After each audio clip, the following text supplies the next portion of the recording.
I see the greetings a mix of good mornings and good evenings, good afternoons.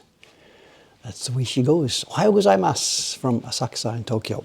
Another beautiful blue day. It's Monday morning here. I didn't get to the pool this morning because it's yet another national holiday. Actually, today isn't a holiday. Yesterday was. But because it was on Sunday, Monday is also a day off for everybody. Everybody, I mean, office people and stuff. Another beautiful day. The joint was jumping last night. Asakusa was so busy. Every restaurant, lineups, every bar, every place. It's going to be like that now weekends right through to the end of the year. Asakusa really has become the place. During the weekdays, whatever, salarymen drop over after work to get a drink, whatever, but it's also just full of people. And on the weekends, it's not the salarymen, it's just crowds of people. You'll see even like a group of high school girls walking down the street, just having fun, laughing around, Not sure what they're doing in a bar district, but whatever. It is a busy, busy place these days. Okay, we're back at, as promised the other day, we're back at the carving bench for a little extra job, something I hadn't planned on, but when your friends call you up, what are you going to do?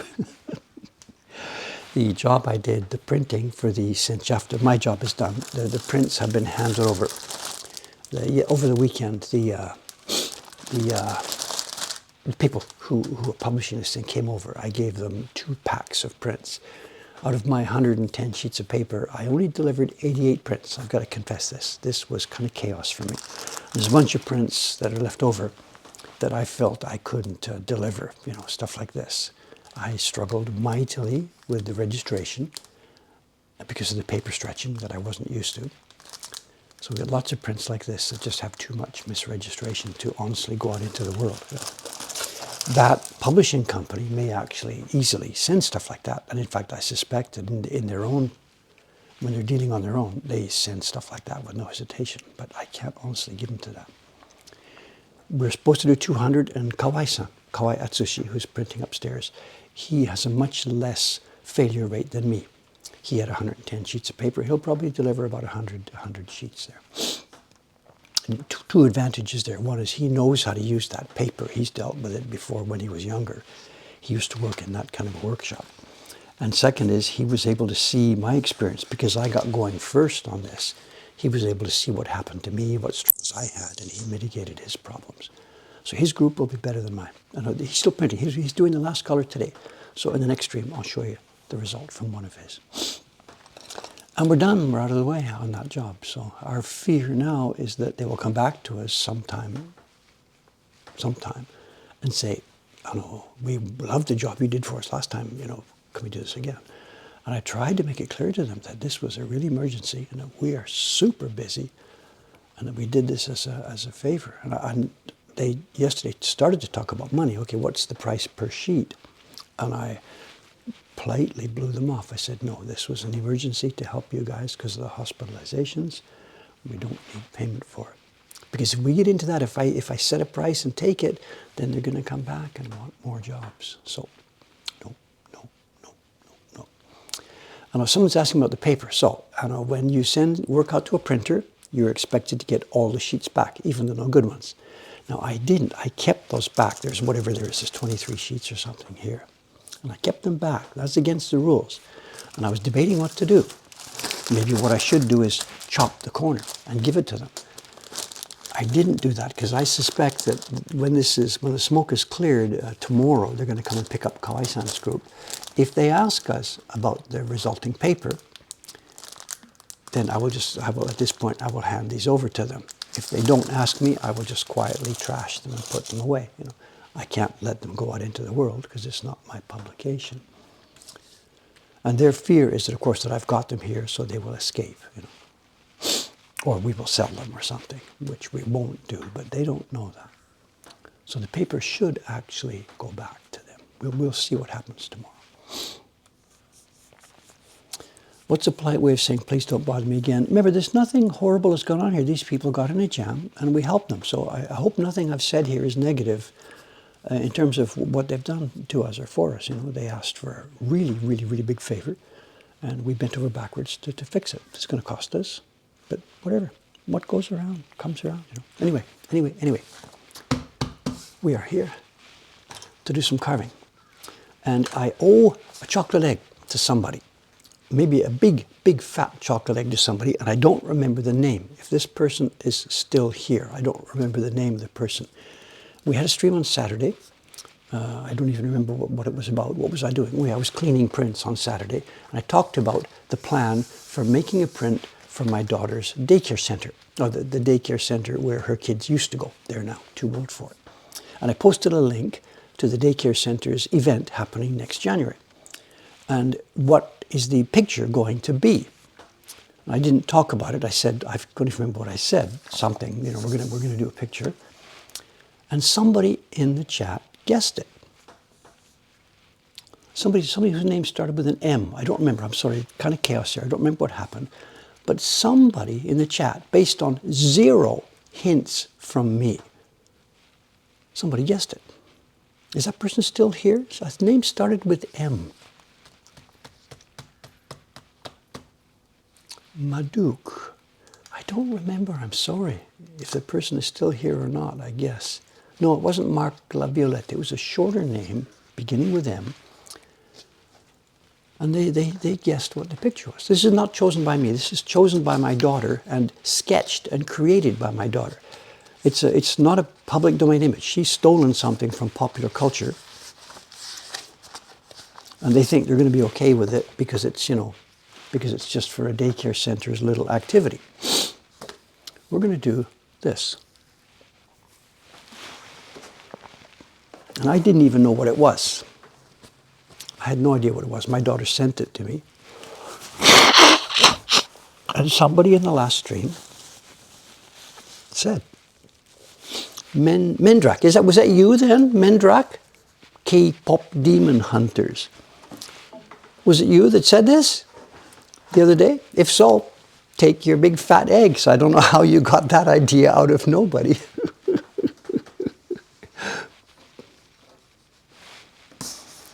So here we go. Okay, some good news and some bad news. We're going to paste down. There's, you know, the usual thing. We have our Gumpy paper sprayed onto a backing sheet. We're going to paste this down now. A couple of things. There will be no peel. I'm going to peel off the backing sheet, but once the Gumpy is on the wood, there will be no dramatic finger rubbing, count to 10, and here we go with the peel, because I'm using very, very, very thin Gumpy. At the moment, we are in short supply of the thick Gumpy, the Gomomme, 5 Momme Gumpy, the one that we use to do that silly little peel. I'm using today Gumpy I stole from the shop. It's a batch of antique Gumpy paper, pre-war, that we are using for this. And it's so thin, there's going to be no peel. There's also something different about the registration marks, because this is for a children's activity. There will be a corner mark and a mark at the other side, but as you'll see when we get carving on this over the next couple of days, I'm going to carve one huge long L registration mark, because it's very difficult for little kiddies when they're printing, when it comes time to the activity, they can't get it in the little corner and over here, so we just carve the whole bottom of the piece of wood as a long registration mark to get it in. But for me now, to paste it down, I'll just carve myself a little tiny corner notch. This character is based on folklore, isn't under copyright. Really, I don't know anything about this. I'm just chopping this for my daughter. And as I said, they're going to do it as a children's activity at the daycare center. So I don't think a massive K-pop publisher will come running after them. But I don't know. In our own world here, when we did print parties here, we never used copyrighted material. We didn't do, you know, the Neko bus and stuff like this. But when I was making activity stuff for the community centers, we used things like the cat bus and things like that. Okay, well, you tap. I've got to tap this in cross grain. If you've got headphones on, stand by. No long banging, but there will be a couple of taps, maybe tap, tap. If you've got headphones, please be tight for a minute. 3, 2, 1. One more. That'll do it.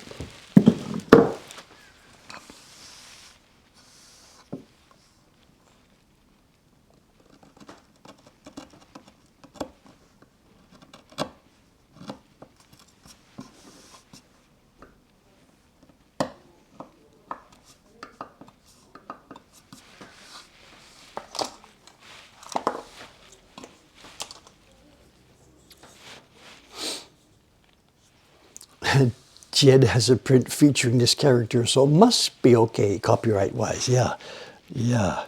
Tell me another joke. I was curious about that the other day. You know, Jed opened his website again for a short period of time, and I went over there to see what was on it.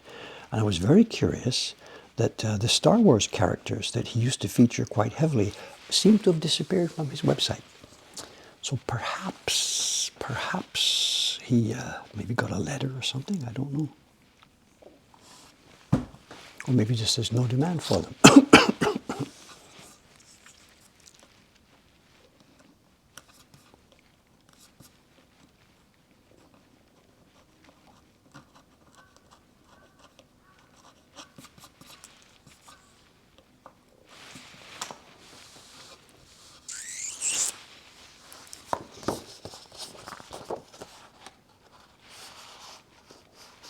Okay, before we paste this down, a couple of things about the design.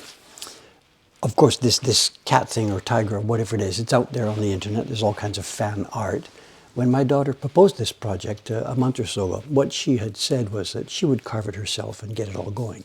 But her time is really, really limited. There's only a few weeks left before her event. So I said, okay, no problem. Let me do the key block, get it done in a couple of days, and then you can do the color blocks at your end, whatever. So she sent a sketch of what she wanted. And I had to give her some give and take about how to amend it, because she had a couple of things like this. The tail in the one she sent was way out straight. The tail went out straight, and it left a huge open space here. And I think we might have talked about this the other day. If you imagine this, you know, pasted down and the block is there, when little kids are rubbing, we're talking 6, 8, 10-year-old kids, when there's a big open space there, they just rub the rubbing tool all over the place, and they will fall in there and make a mess. So I asked my daughter, because kids are going to be doing this, tighten everything up.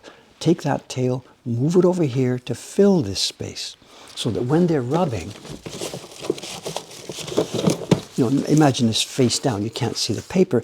They're going to rub in the middle, and at the way it is now, they're going to be able to rub pretty much randomly all over, and there's no empty spaces for the tool to fall into.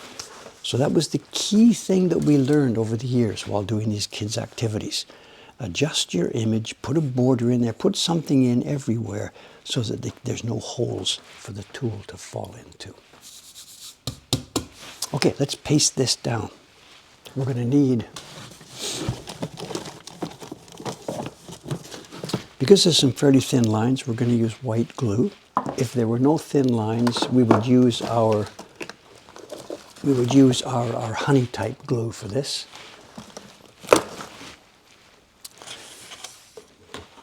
First step, moisten the wood.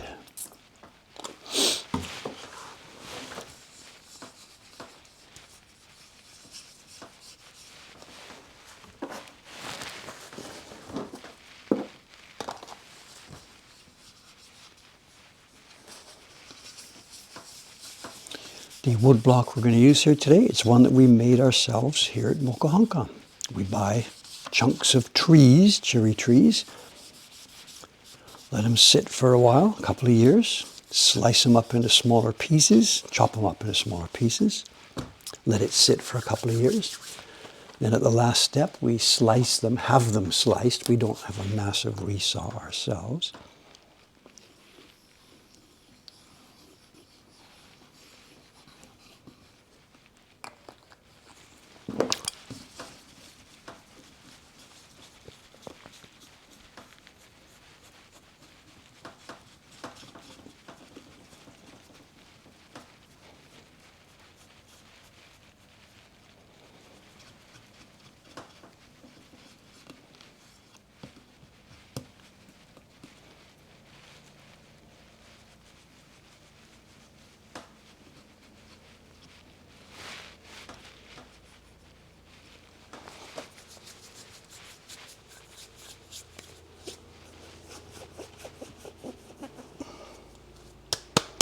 Don't forget the salt, yeah. Someone says it's been a long while since we had a proper peel. Again, there won't be a peel today either, so it's, you may never see one again. I don't know. That thick gampi is hard to come by.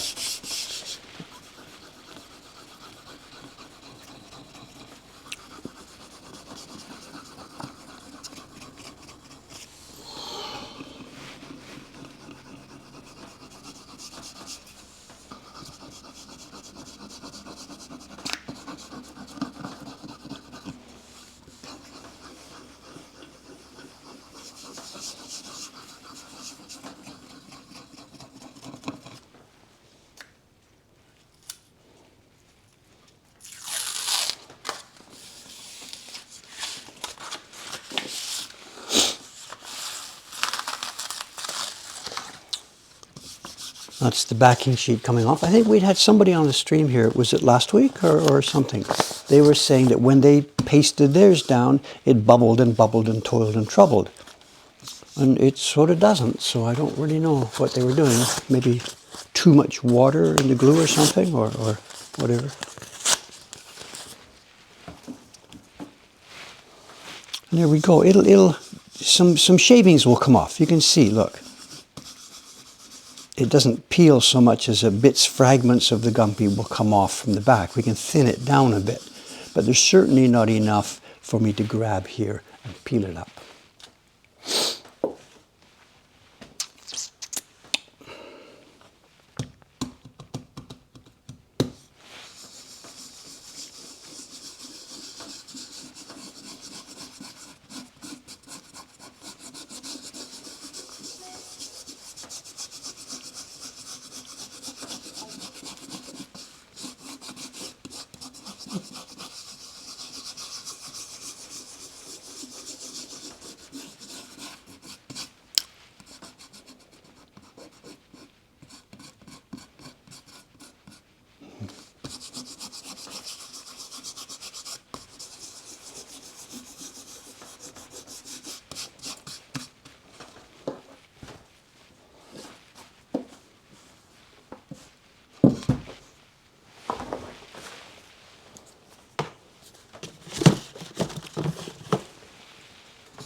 It seemed like a good peel. That wasn't the peel, that was the backing sheet coming off. That's easy, easy, easy. And I think our knife is very sharp. I sharpened it the other day. What was I doing? Oh yeah, I carved the seal for one of the authorized prints. Now, there are some lines on the key block here that we're not going to carve. The wavy lines in the background here. She put them on here to show me where those will be color block divisions. The cat thing will be tiger thing will be a bluish color, and in the background there will be some pastel colors in the background. Now in the old days, if we only had one sheet of paper, the artist's design with all that stuff on it, we paste it down, that information is going to be lost. So we would need to carve the divisions, the color divisions, in this block, make transfer sheets, and then remove these lines, because we don't want black lines in the background. But because she just gave me data, and I have many more copies of the data, she gave me the data, so it's okay. So I don't need to carve those on this block. I will just carve the lines that we need to appear on the key block itself. Then when it comes time to make the color blocks, we can trace around to get those other lines. It would be a waste of time to carve them here, print them across, and cut them off. Okay, let's do this.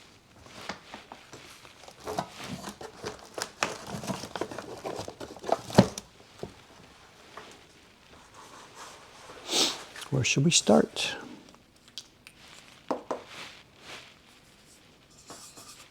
Just jump right in, start with the head.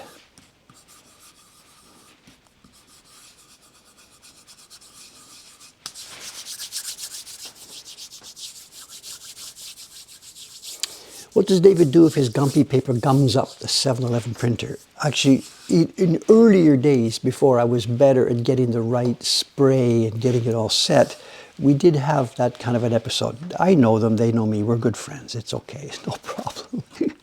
But yes, we have had events in the past.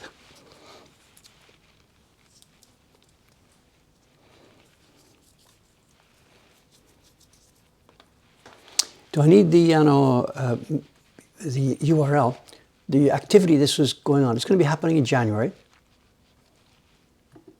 Is it here? Just a sec. Here's a link to the daycare center. This is in Vancouver, Canada. And this activity will be happening, I don't know, it's on that link there. January 2nd, January 3rd, January 4th. It's open to anybody. You can go and pay your, whatever it is, 10 bucks or 20 bucks or whatever they're asking.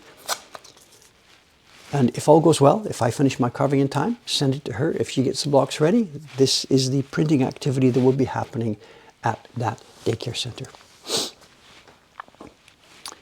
Black Friday. No, we don't do that sort of stuff. I'm sorry. Someone's asking about, is there a Black Friday for us in the shop? No, we don't do that.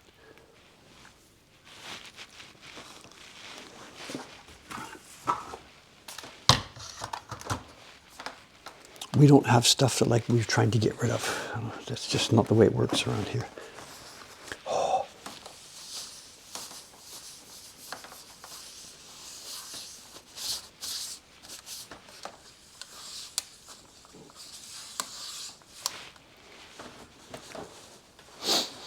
Are we training the next apprentices at the daycare center?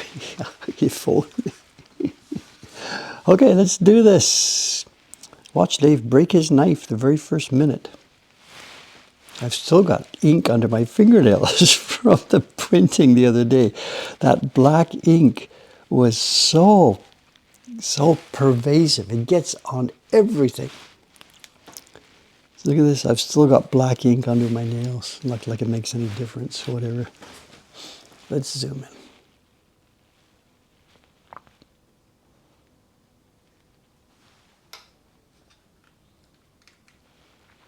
People ask, we had a person in the shop yesterday and I asked about a discount. He picked up 1 print, 2 prints, 3 prints. And not many people ask this, and there's no hostility in my conversation here. A person brought them to the counter, the 3 prints, and he said, is there any discount because I'm buying 3? And we don't even have to hesitate. The staff all knows what is him. Sorry. No, sir, I'm sorry.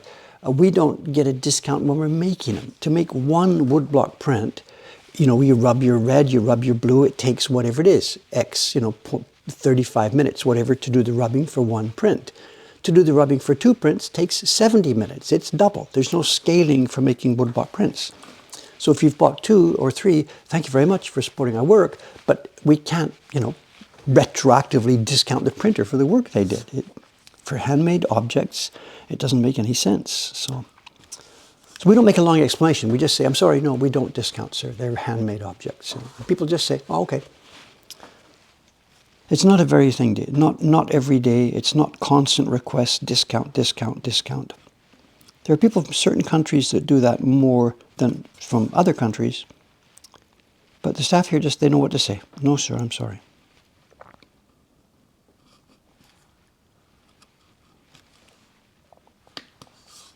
There are clearance things in the shop, stuff that has come into us that is maybe not. You saw me today, one of those prints that was maybe foxed a bit more or something like that.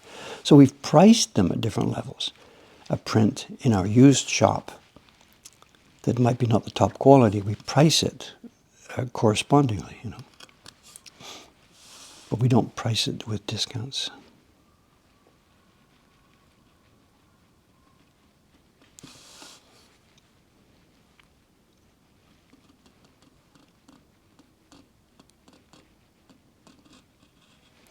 Feels nice to be carving again.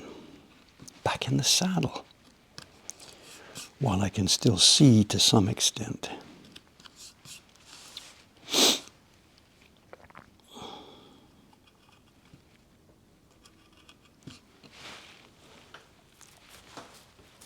Buy 3, get the 4th at full price. Okay.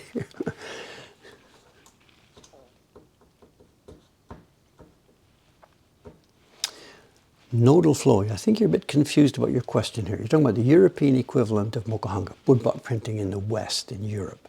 In the old times, they apparently used leather bags filled with animal hair as barons.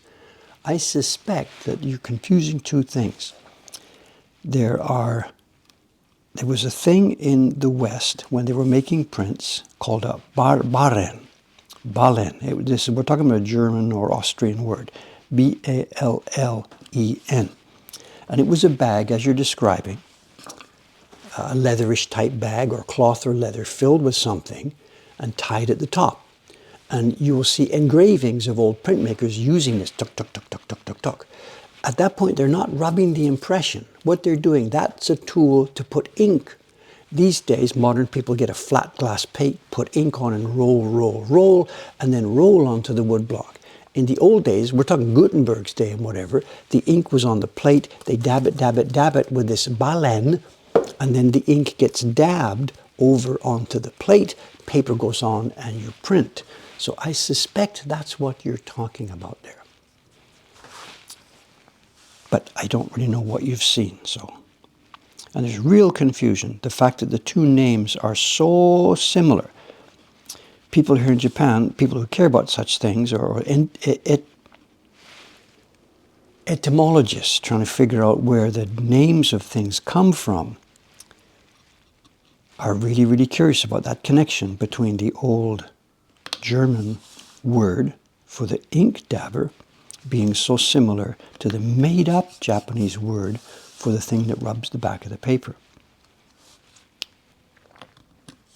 I don't have enough knowledge about the old language thing to be able to tell you anything about that.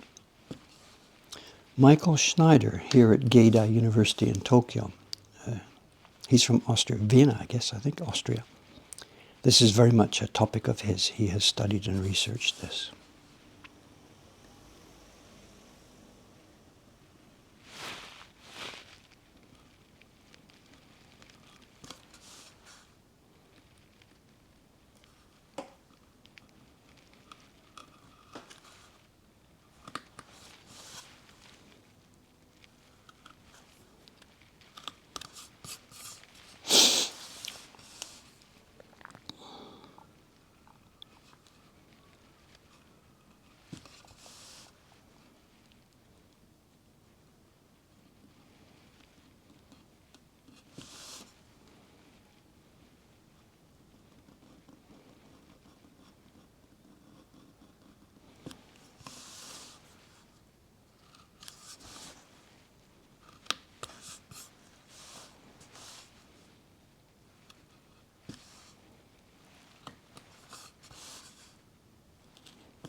Not a bad piece of wood.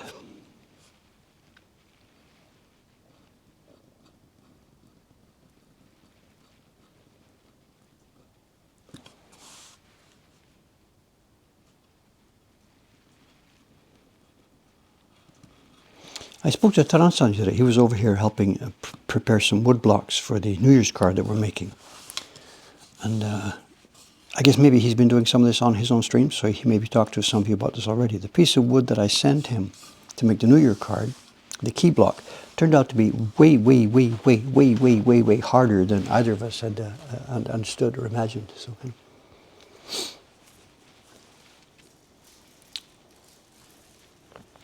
questions. Why did I start with a specific line in the middle? No specific reason. This print has no particularly difficult / easy / whatever. This is all middle of the range work. I'm out of shape because I don't carve very much. In the older days when I was doing a few weeks printing, few weeks carving, few weeks printing, few weeks carving, I would take each carving job and I would start in some distant corner that nobody was probably going to look at in the finished print to try and get myself back in shape for a minute. And then I would end up on something like the face where I was sort of back in practice again. A print of this level, there's really no problem. Even though this is the face, I can carve those lines without too much trouble. There's no other reason for me to. And I don't know, in the old days, I think whatever, starting around the middle and gradually working outwards might have been a pattern. I don't know. For me, it seems uncomfortable to start at one side and work your way across. No specific reason, no specific pattern.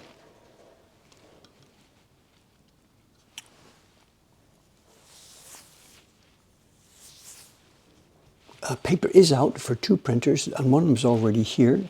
Ishikawa-san, I got her paper out just in time, actually. I was a bit confused today because there's no pool, because it's a holiday. So my personal schedule upstairs was disrupted. Normally, I take the paper out before getting my swim gear and going to the pool. But because I didn't go to the pool today, that was disrupted. So luckily, I remembered, got their paper out. Ishikawa-san, she's printing DF10. And Ayumi-san is printing KJ6. And they will both be up there today, even though it's a holiday. The printers work their own schedules. They don't do office hours. They just print whenever they and or their family agree that it's the best time. So even though it's a holiday today, my guess then is Ayumi-san, her husband, who's a police officer. He must be off today then. So he's got the kids. And instead of hanging around the house or something, I guess she just decided to come to work. I don't know. It's her schedule. We don't dictate at all the printers. They are completely on their own.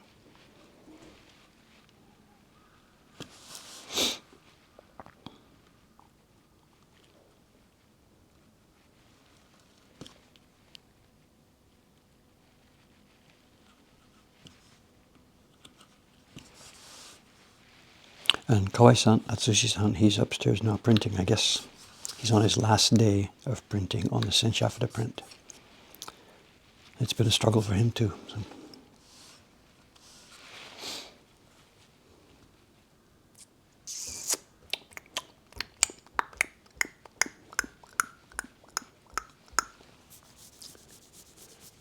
Don't even have to use the scope. I think I'm okay with a lens like this. This is okay. There's nothing that delicate. I'm not that much blind yet. I think I'll be carving this under this. I don't know if you can see it. It's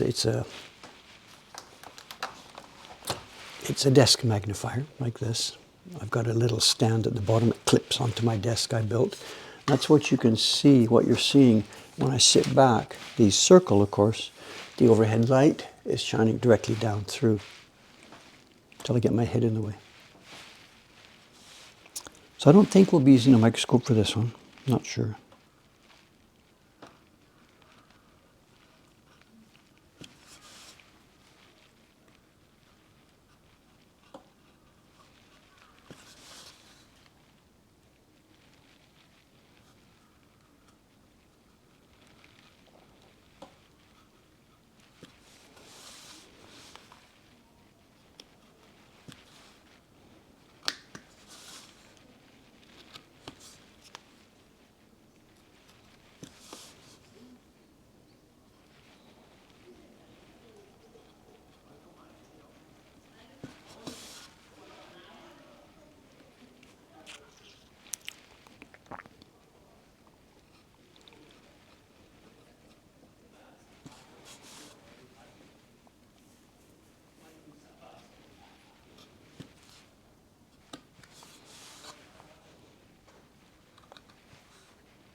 One sec, something I forgot. Let me drop a quick email to my daughter. Let her know that carving has started. She might want to have a peek at this. One quick second. I meant to do this earlier this morning.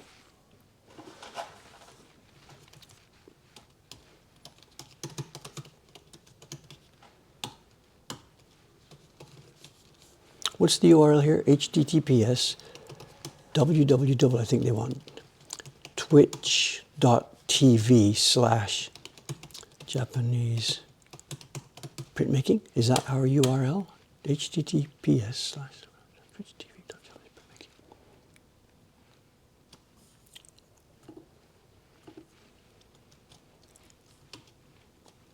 I forgot to let my daughter know. So maybe she will drop in if she has a Twitch ID here.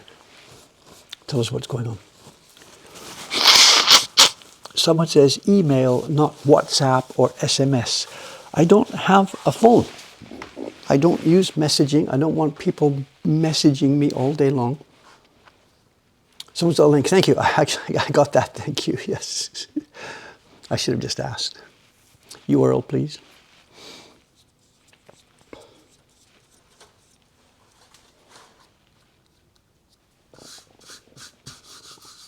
Somebody's starting their first print. I didn't see the beginning of the stream here, the beginning of the thread. Someone's starting a print. Well, have a go, have a go.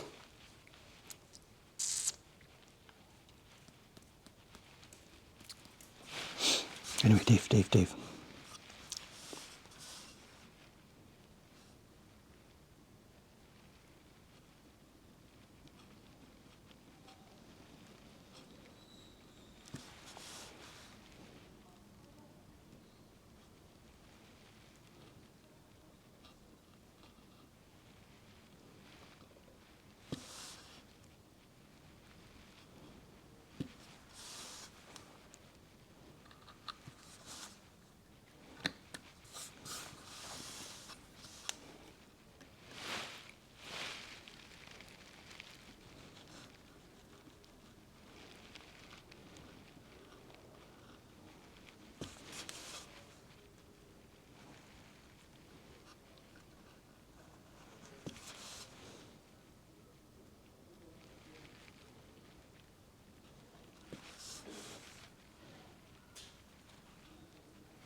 For the next stuff here, for these lines, essentially the sort of decisions to make here.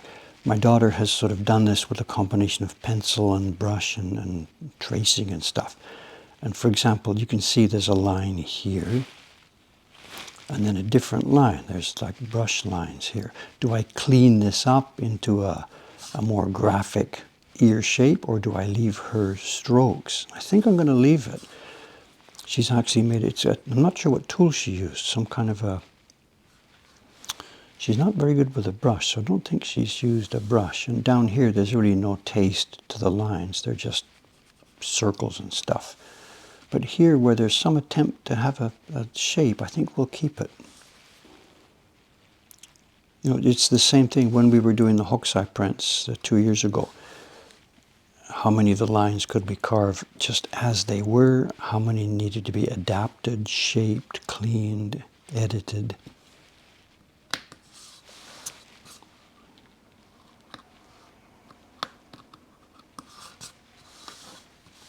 I think the way she's done it, it looks kind of nice. It looks fairly attractive. So I think we'll just, for the most part today, we're just going to copy what we see here.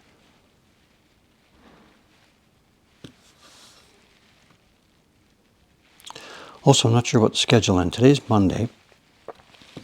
The idea was, the plan between me and her was that I'd do the key block and send it over to her for color blocks, along with the blank wood. I would make the color transfers and send it over to her. So it could be, if that's the way it goes then, today's Monday. I won't be finished this during the stream here, of course, this morning. But if the shop is fairly quiet today and then shop's closed tomorrow, I could be finished this tomorrow. Do the color transfers, send it to Canada, and that's it, we're done. And then on Thursday, the stream we'll be completely something else. But I don't know if she's got time for this. There's going to be 4 color blocks, and it's already the end of November. She wants this for a New Year event. So I'm going to call her up and talk to her. And it could be that we'll just plan B, just Dad, she'll say, can you take care of this for me? She doesn't want to ask because she knows we are super, super, super busy.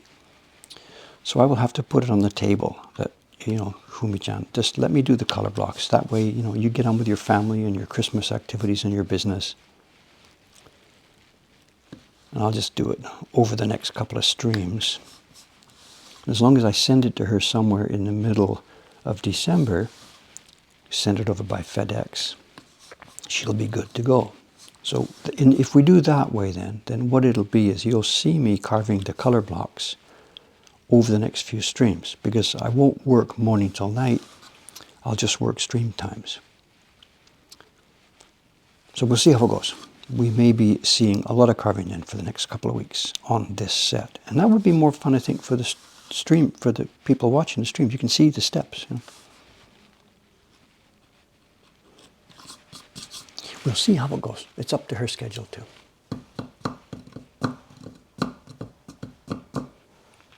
The Hokusai project, was it 2 years ago? Was it 3 years ago? I don't even know.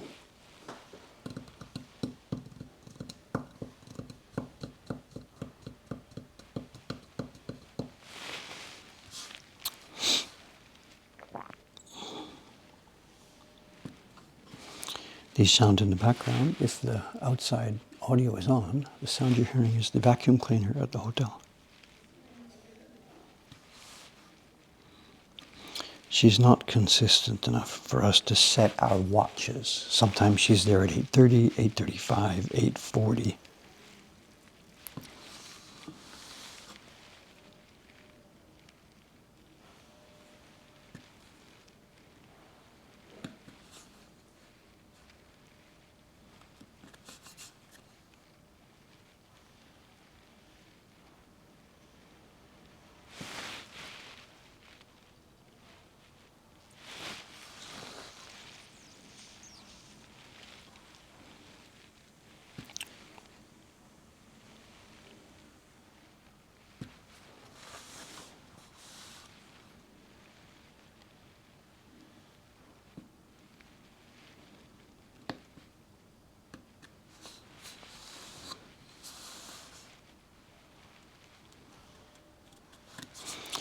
Great, today's plan. As you can see, the main work is carving. I do have a show and tell prepared. It's actually a show and tell object that's been sitting on the floor next to me for a few weeks, because it came in, a couple of weeks ago. It's an interesting one, and it's not socks material, blow away your socks. It's just it's a set of 5 prints. And it's one that I've known about for many, many, many, many years, but didn't have a chance to get a copy. They're prints that I don't really actually like myself, but they are historically important. And this one actually too, it's also not one of those things where I paid $5 for something and it looks like, oh my God, it's a museum treasure. I paid maybe a bit too much for this even. We'll see. Anyway, there will be a set of 5 prints. We'll have a look at it, show and tell time. And they are interesting. There will be people out there who say, wow, that's cool. And people who say, meh. And maybe more people will say, meh. But we'll see. We'll see, we'll see, we'll see. So we'll do that at 9:15, normal show and tell time.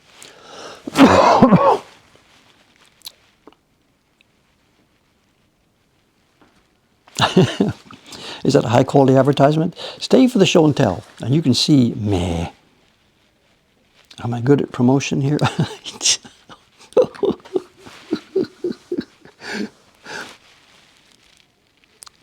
Someone's asking, are there particular art styles that work better or worse for woodblock carving and printing? Of course there are. I mean, if you were talking about the Japanese tradition, of course, it's graphic work and it's very much line-based. You can see the one I'm doing right now. There are clear lines, outlines, and a drawing. And then there are going to be areas, for the most part, of flat color between those lines. So if you've got some fuzzy, misty picture of woods at night with dark mist and stuff, it doesn't work. You want clear outlines. Of course, you can sort of do anything. You can put pigment on wood in any way you like, but the question was, what suits this genre best? And it's things that have clear, nice outlines and flat colors. Map making. Let's make some maps. They work perfectly in woodblock printing. And what do you know? That's one of the first uses that this technique was put for, maps of Edo. There is a very respected and accepted theory, because there's no documentation on this, that the color printing process, which evolved from the single black line printing process, the color printing evolved to put the blue lines on to show the rivers in Edo. It makes a lot of sense. They had maps, and then instead of hand coloring on the blue all the time, somebody figured out registration marks and how to print the blue.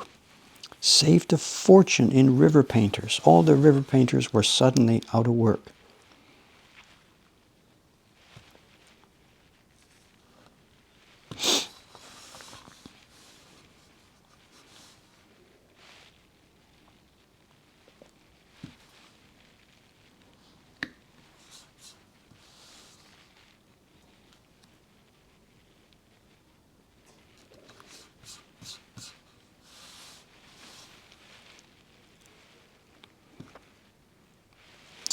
What did you do during the war, Daddy? Why did I carve tiger ears? Spent my time this morning carving an imaginary tiger ear. How did you spend your day?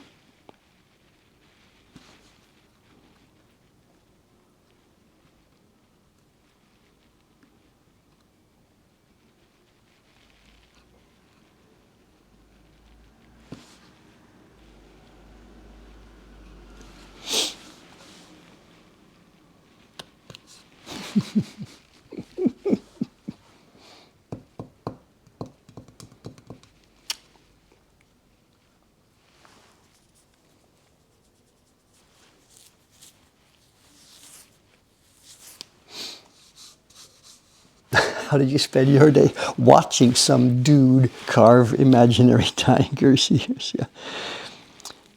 If it does seem like, what's the point? I mean, there is obviously a what's the point, because if you just go to Google right now and carve and type in K-pop demon hunter derpy tiger, you will see thousands of images of this already created. What's the point in me doing this? Why do we need one more, especially when it's so intensely laborious?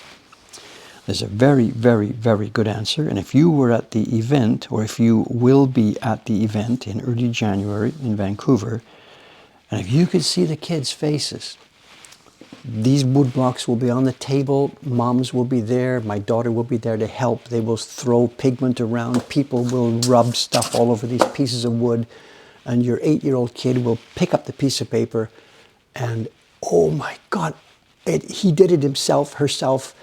It's just so much fun.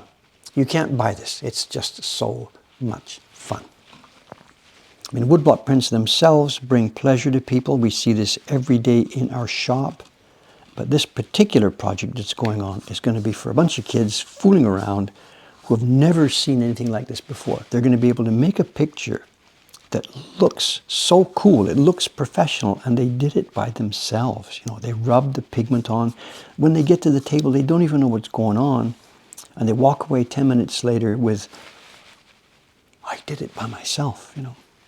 And who knows, maybe in the couple of hundred kids that are going to do this in January, maybe one of them, this is a silly thing to say, but maybe one of them might be a seed planted there. Maybe they're going to think, you know, hey, I could, like, maybe, you know, like maybe one day I could do this. Doesn't matter. There's one ear. Let's switch over to the other ear. Let's track over there. It doesn't matter. I'm not worried about justification. It's just so much fun.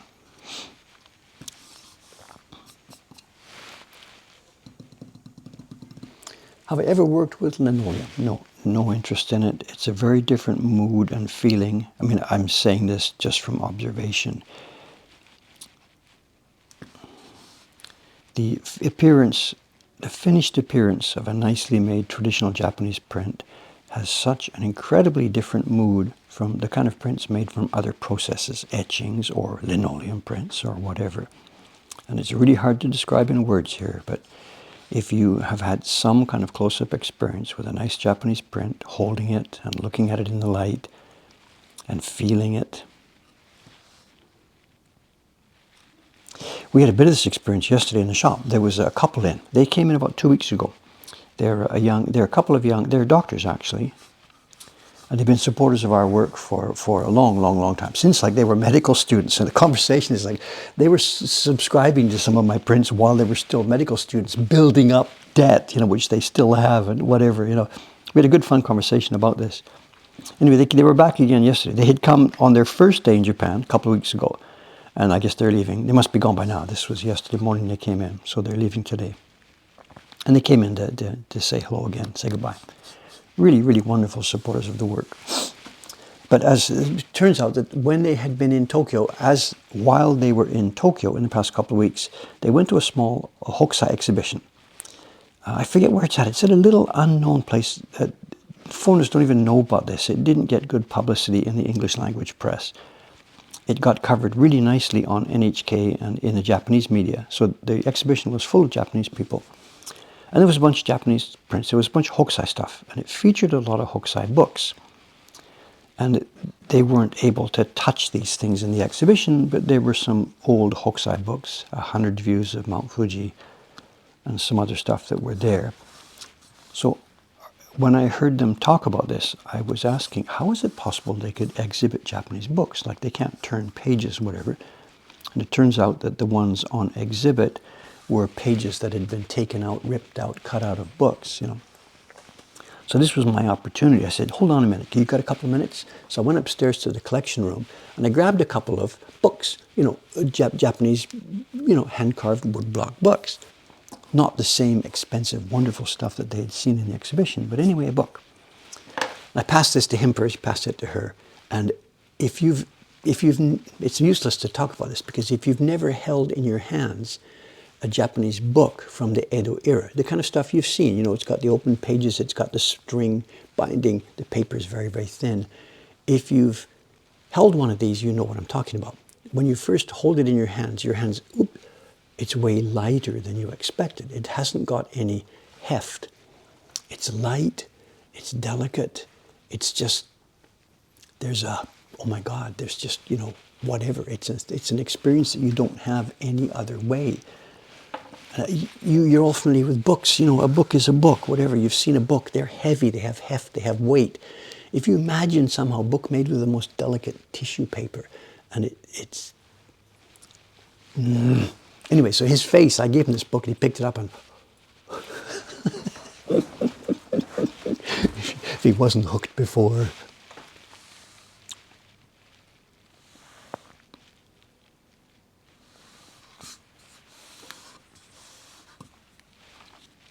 So why do we do this? Because the resulting products are just cool beyond anything that you have ever experienced in your life before.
Did I show them the Fables books? I didn't show them the crepe paper book, but I brought down the Sword and Blossoms poems, because that also is extreme. It's beautiful, it's lightweight, it's extremely, when you see it for the first time, the impact is incredible. So yeah, I brought a few different kinds of books down for them.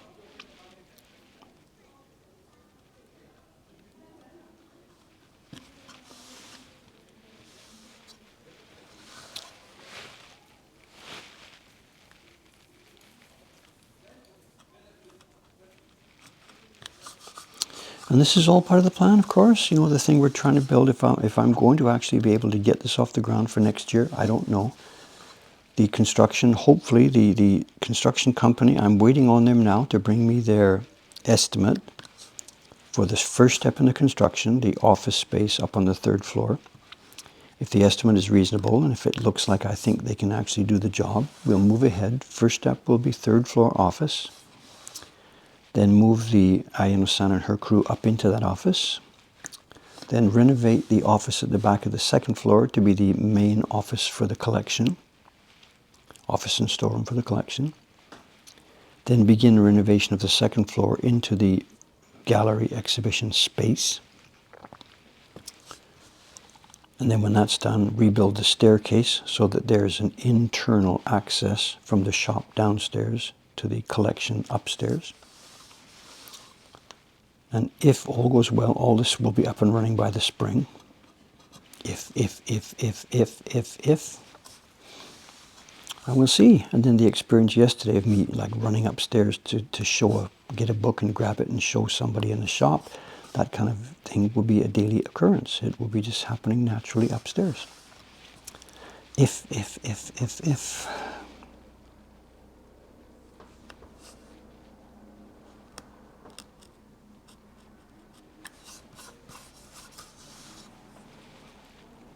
The little detail, of course, is that such an exhibition space in a very small location like this is not a viable business model. Of course, you can't charge people $20 or whatever to come upstairs and look at 10 prints. You can't do that. So I don't know.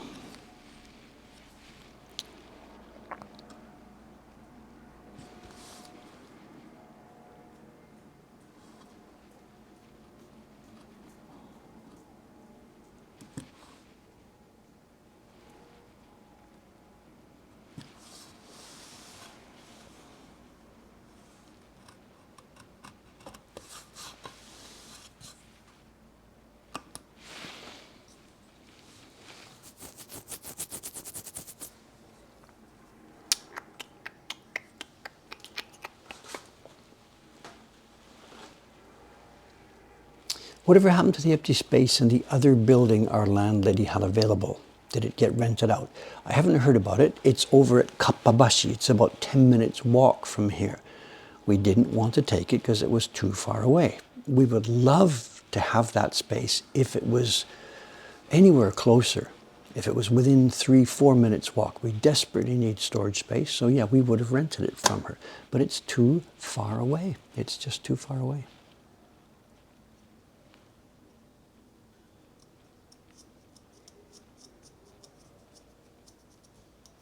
So I was talking about Bertha Bull's prints. Someone saying office space. No, it's too far away. The office people need to be in constant communication. Like we go upstairs with a print, we bring it downstairs, we pack prints upstairs, bring it back, we ship up there. We can't be 10, 15 minutes away. It might as well be the other end of the country. Doesn't make any difference. We need a closer space.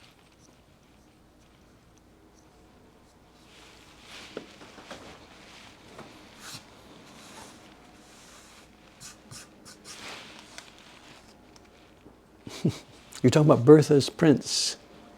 You know her name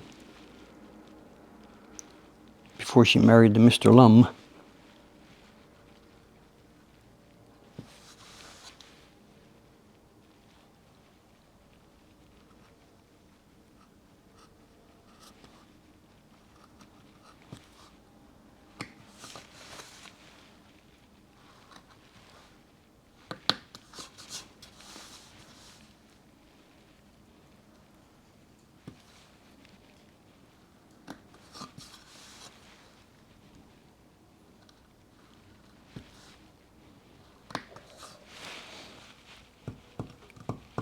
Her name was her name was Bertha Bull.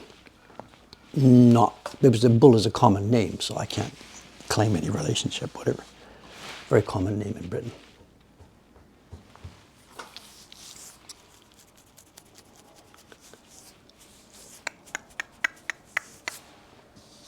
No, you're confusing two buildings. The realtor wouldn't return our calls. That was a building across the street, which still is empty and still shows no signs of activity.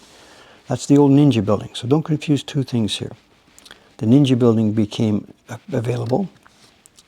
But the building we're talking about just now is an empty room over in the Kappabashi district of Taito, owned by our landlady. And she would love us to rent that place as well, but it's just too far away. I mean, if she had the building across the street, oh my God, absolutely.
Oh, it's a rickshaw cart. It's too bad the sun hasn't hit the roof yet, the building yet. On the left, that's the Korean shop's garbage truck. On the right, there's a rickshaw driver with a customer with a cell phone taking pictures.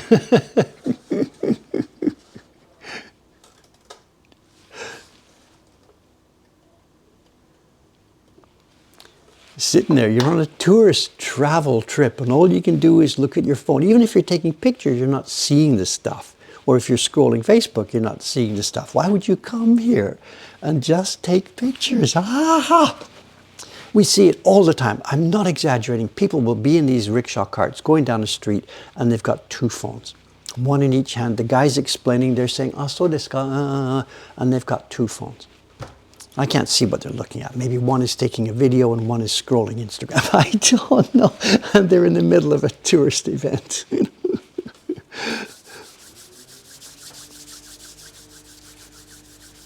Maybe the place is still filled with ninjas. Yes, maybe, maybe.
How's our time? 9:07. A few minutes left before show and tell.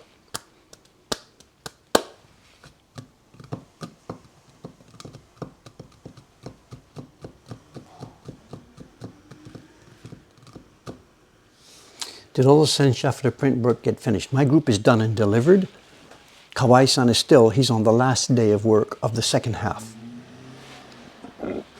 He's printing the black, not the key block, the black. Kawai-san at the moment, he's printing the black part, the ones with all the subscribers' names in it. That's the job he's doing today.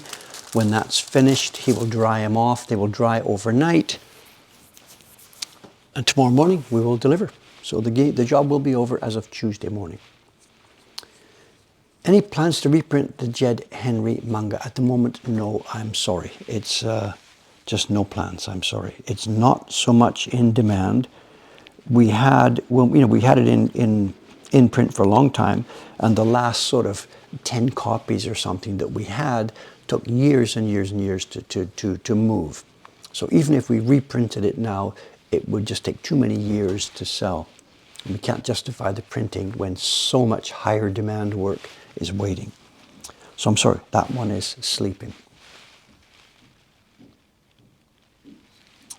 I think that's Ayumi-san going up the stairs. I'm not sure. We heard the door close, and Ayumi-san, I think, went up the stairs behind me for printing. There'll be 3 printers up there today. Ayumi-san, Ishikawa-san, and Kawai-san. Kawai, Atsushi Kawai.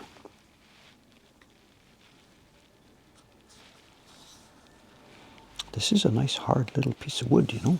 This block should last a very, very, very, very long time.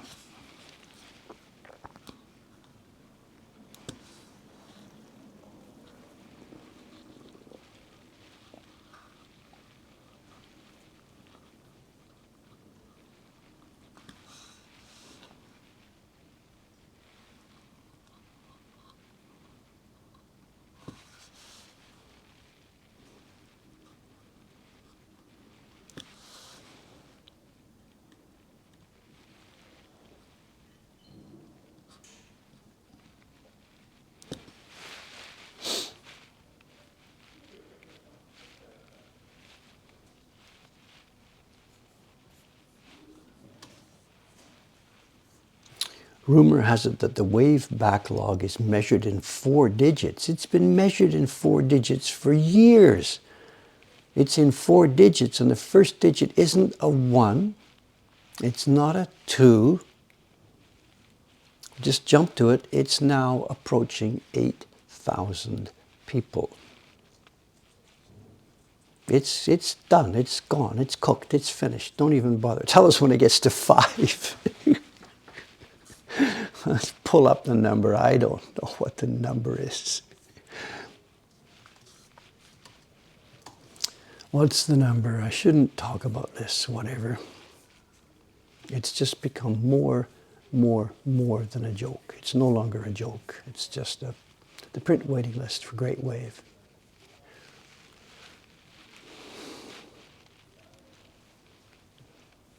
$8141.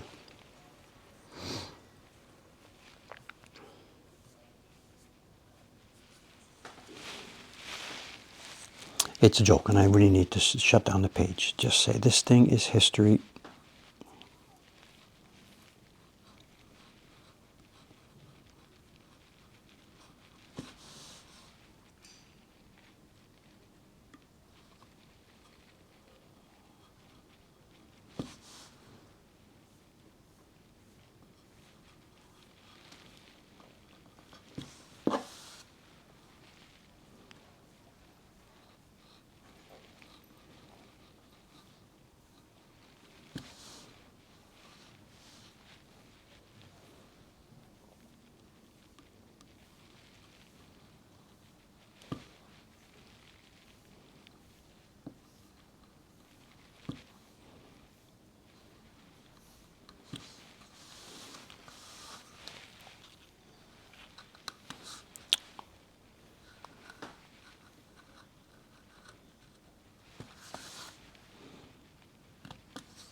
Well, someone's saying part of the holdup now is the blocks need to rest between batches. That's true, but that's no longer the limiting factor now.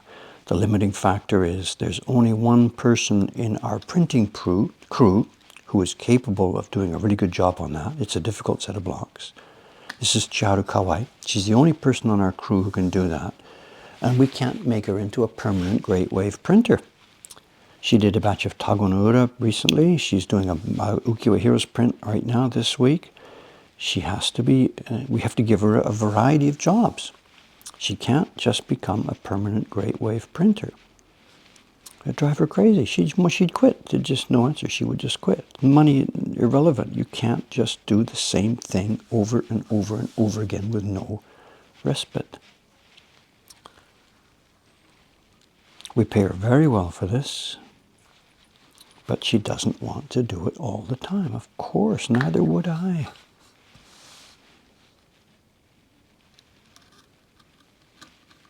If we had a crew of printers who all were capable of doing that one, then you pass it to printer A, let the blocks wait for a few days, dry out, and send it to printer B, and you have a constant stream of Great Waves coming out of your workshop. If you've got a bunch of different printers, and they sort of take turns, and oh, is it my turn again? Oh, jeez. But they're okay. But when it's only one person, you can't do that. Am I going to do the color separations, or will my daughter? To be announced. I'm going to chat with her about this. I honestly think she has no time to do this. She said, Dad, I can do that. But she's got way less time than she thinks she has. For me, it's a few days' work. For her, it's a month's work, and it's the last week of November. There's no way she can do that. So whatever, I'll have a talk with her.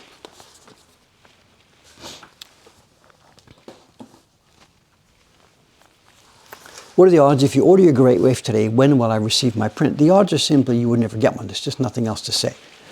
The list at 8,000 now is way longer than, it's got to be longer than the capacity of the blocks to print.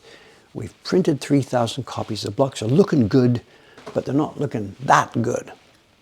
So we really should simply just close down.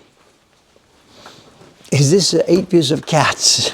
Nope, sorry. We're looking for a different kind of creativity for that. Someone says we've printed over 3K. We've sold over 3K. We've printed, must be about 4K by now.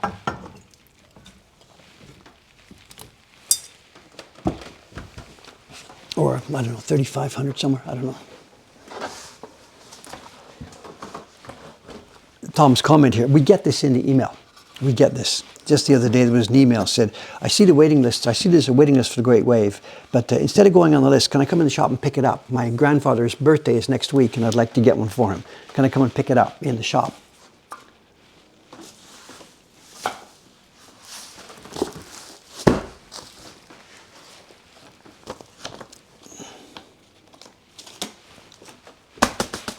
Okay, we have a set of prints, a set of 5 prints made in, it was made the years before I got to Japan. I would have been about 20 years old or something. This must have been made in 70s, I don't know. There will be a date inside. Once we get inside, there will be a date. I don't think this is going to be much recyclable, so I think I'm just going to have to slice in here and see what we can get.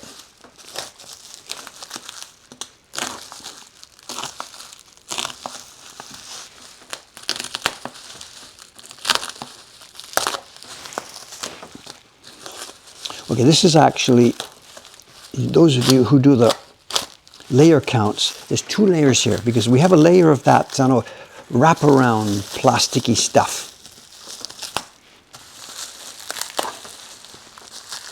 And then we have a layer of bubble wrap, and they're mixed together. Look.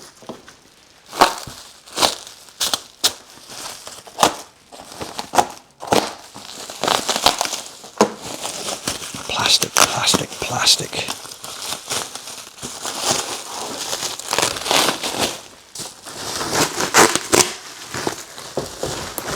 Layer 1, plastic. Layer 2, Mokuhankan, contributing to the demise of the planet's civilization.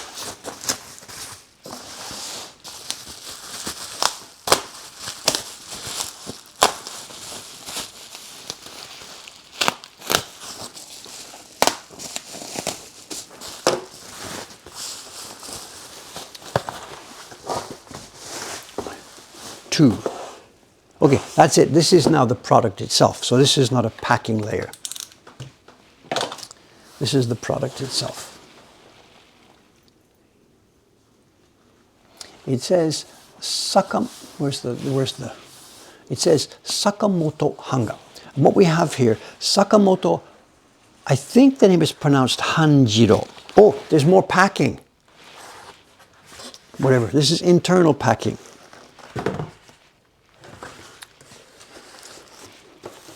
It's a set of 5 prints, and it comes in a very common way in Japan.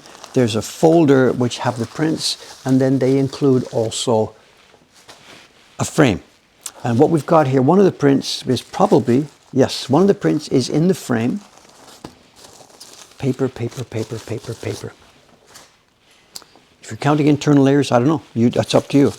There's more. There's another layer of plastic underneath the frame. So I'm going to give up on the counting.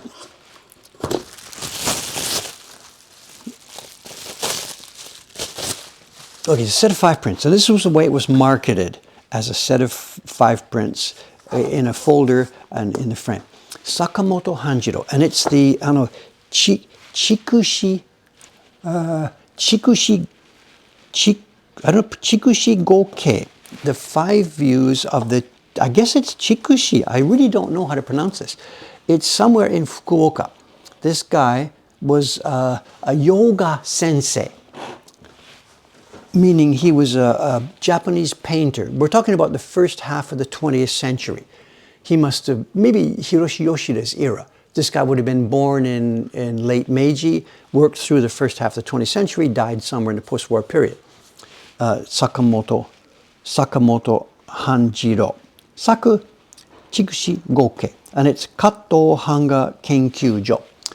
They operated in the 1970s. And I think we're going to find here, this is published in that time. It's a set of 5 prints, and they are, I'm going to do the air quotes, they are interesting. In the sort of, may you live in interesting times, interesting. They're kind of strange. When I said he was a yoga, he wasn't a yoga teacher stretching and exercising. He was a yoga sensei. Yoga. Behind us there's a restaurant, Yoshikami, and they do yoshoku, Western food, as opposed to washoku, Japanese food.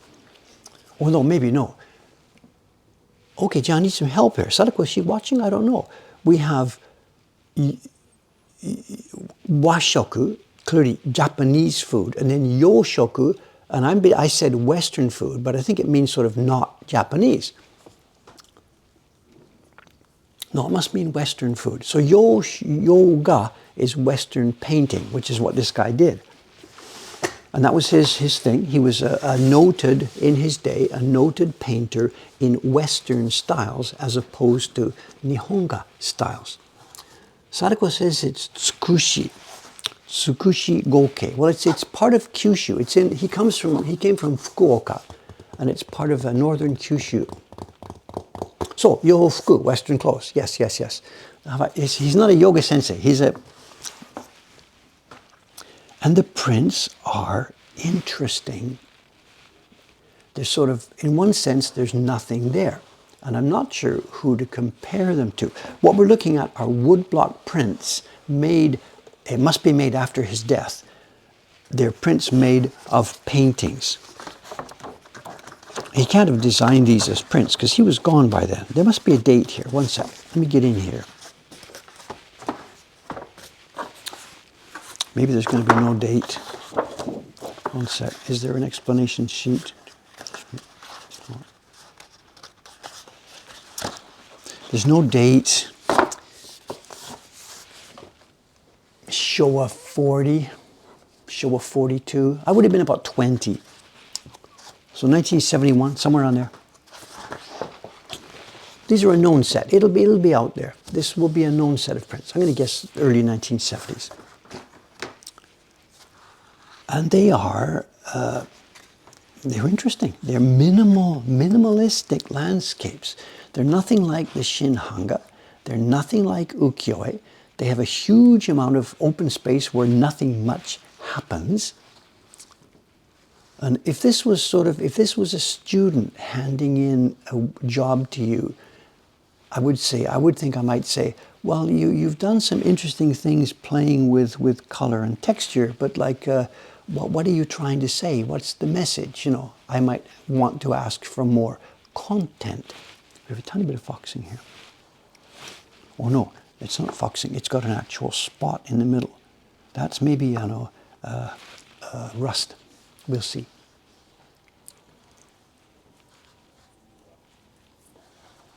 They're nicely made. Kato Hanga Kenkyujo.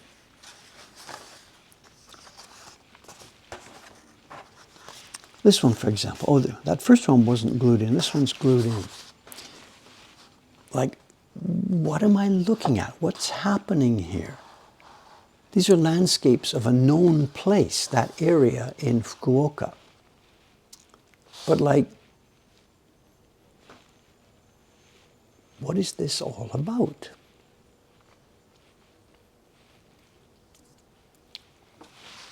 There's a beautiful embossment on the side of these prints. I'm not sure if we'll be able to catch it. Let's try and zoom in.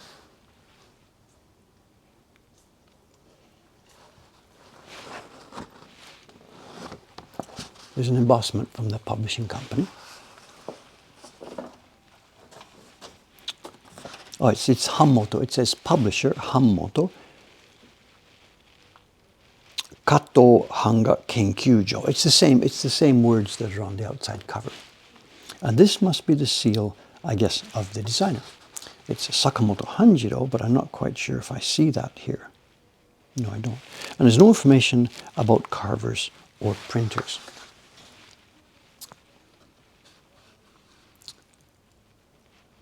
Sakamoto Hanjiro is the designer's name. And I really can't decide. The prints are nicely made. They're nicely carved, nicely made, good quality paper. These are in pretty good condition. But honestly speaking, I don't know. Some are loose, some are glued in. I don't know what to think about the art, about the designs.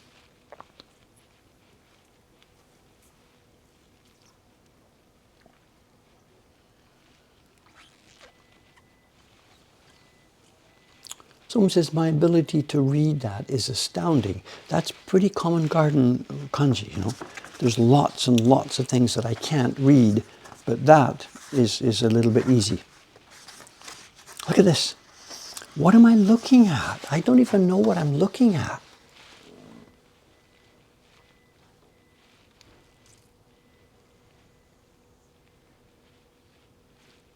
So there's 5 of them in this set, and I think they're sort of a little bit iconic.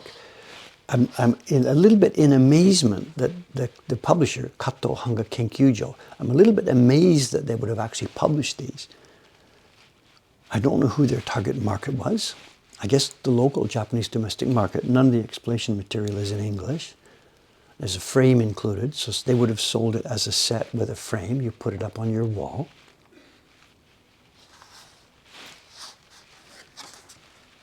And I like these enough to put my money down and bid on them. And I say bid on them, nobody else wanted this.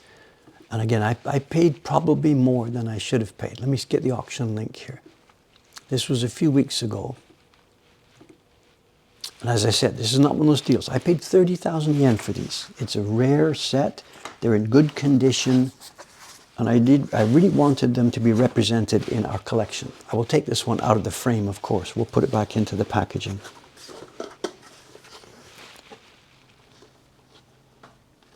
But I'm still puzzled. Every time I look at them, I think, okay, is that all? But I guess it's okay. Yurine-san, good morning, good morning. Is it that time, 9:30? Get up and running, good, thank you. Is that Starbucks you stopped at?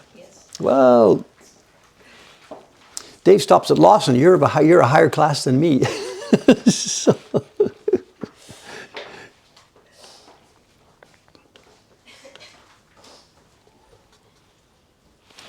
No, when I said iconic, what I meant was, I misused the word, sorry.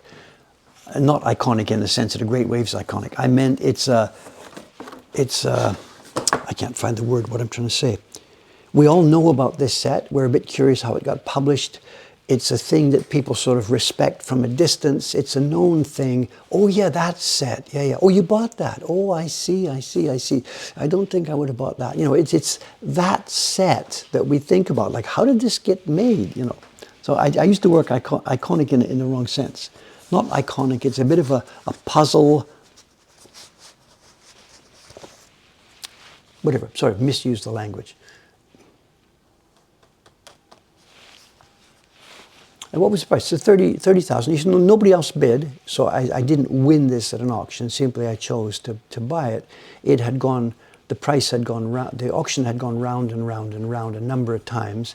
I waited a bit to see if he was going to drop the price, and it didn't get dropped. So, whatever. And we had to pay shipping to get it in. So I guess I must have paid 32,000 yen, which is what? I don't know, about $180 or something, I don't know. Anyway, there we have it. I don't know.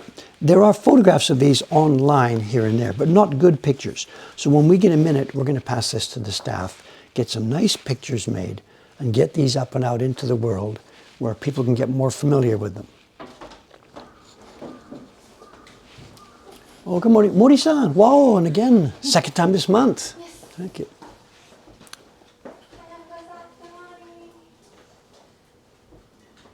They seem to be selling for about 300 each in Japan, so it's a good deal.